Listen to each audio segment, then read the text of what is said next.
Amid the heather-purple folds of the Scottish Highlands, shrouded in rainy mists, the houses are scattered about like sheep, but not so plentifully. Such a small world of friends and neighbours that it is hard for two grown people to meet who have never met before. Take James and Effie. They knew each other for years before they got engaged. Everyone always said they would marry. There seemed nothing against it, so they did.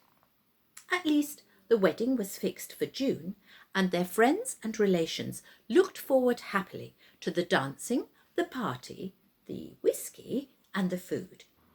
Only Gurn, their friend, was breaking his heart, for he had always loved Effie with a dogged, unwavering devotion, and he dearly wished that he could be the groom and James the best man.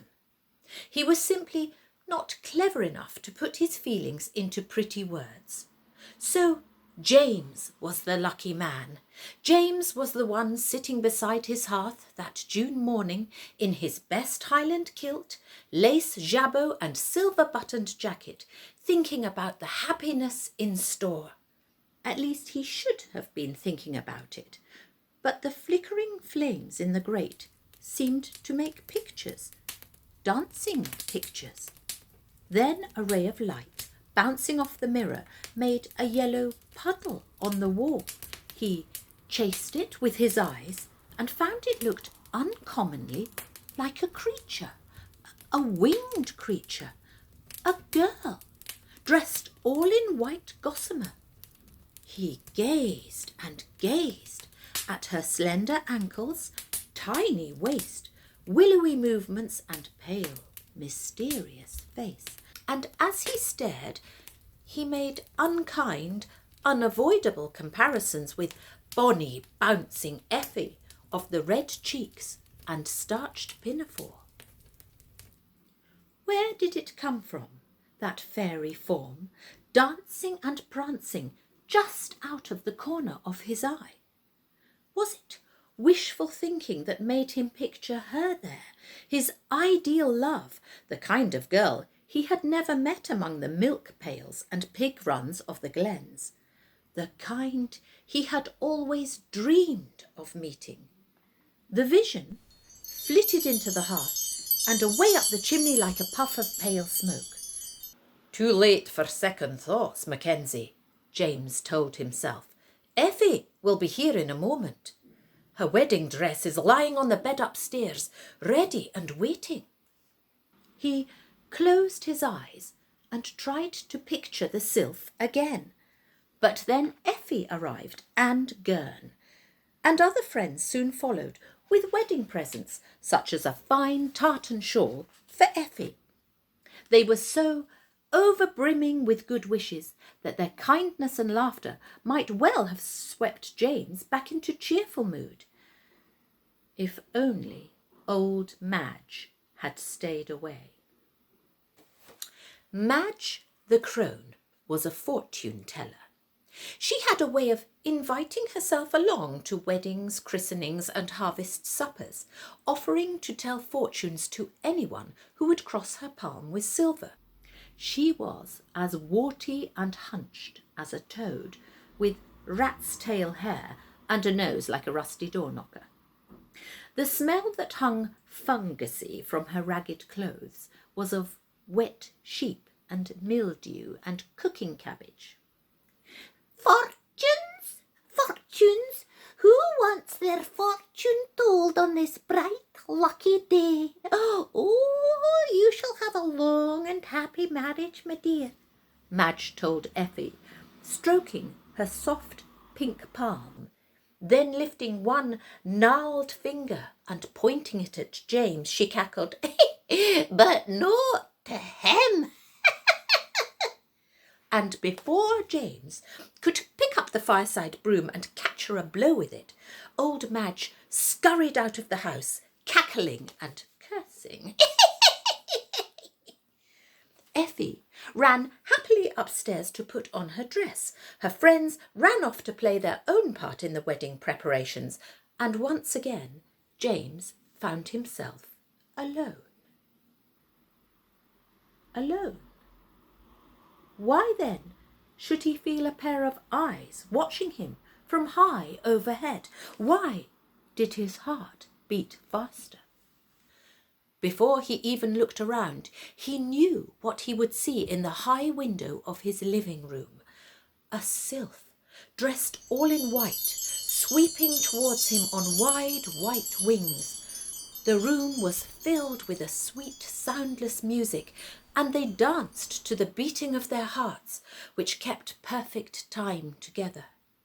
I love you, James Mackenzie. I loved you many, many years, since I first saw you amid the heather.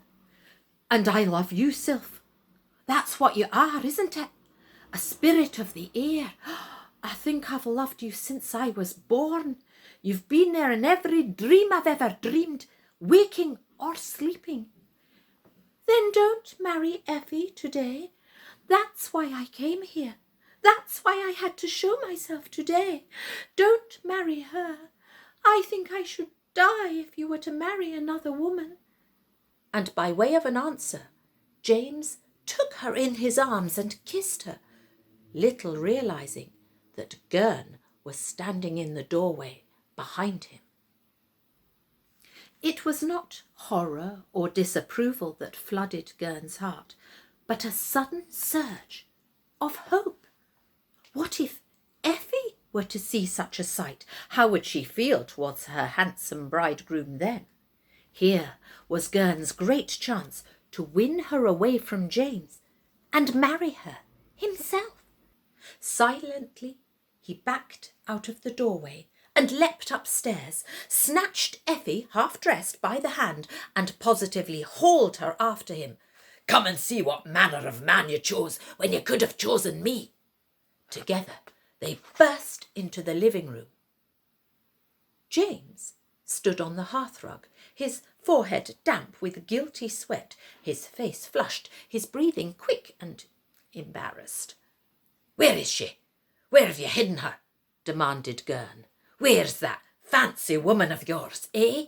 Hearing footsteps on the stairs, the sylph had jumped into the fireside chair, and James had hastily thrown Effie's new shawl over her to hide her. Wild-eyed with jealous triumph, Gurn searched about the room.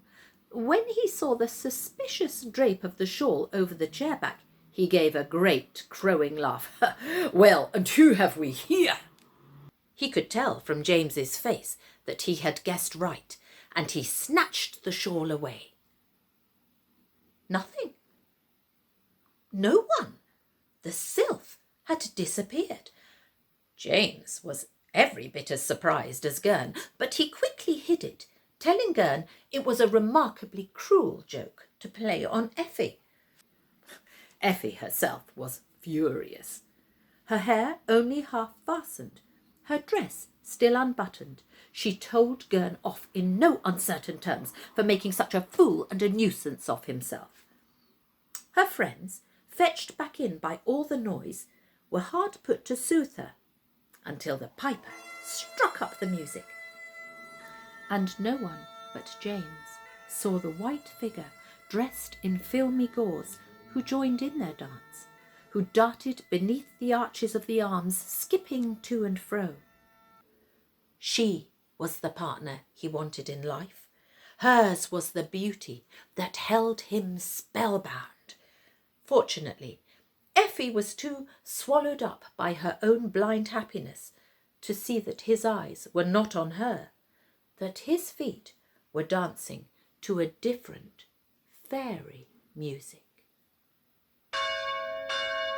The minister of religion arrived. The friends pressed close round bride and groom like hands around a bouquet. Just as the ring was about to slip over Effie's finger, something, or someone invisible, snatched it away. The high window blew wide open with a slam, and a flickering reflection from the mirror, or was it smoke from the fire, slipped through the narrow space into the wide mauve sky beyond. Then James forgot his bride, his friends, his wedding, and rushed after the sylph, his thoughts fixed only on following his dream. The wedding guests could make no sense of what was happening until Gurn told them, delighting in their horror. "He's gone to find his lover, that's what." Through the woods ran James.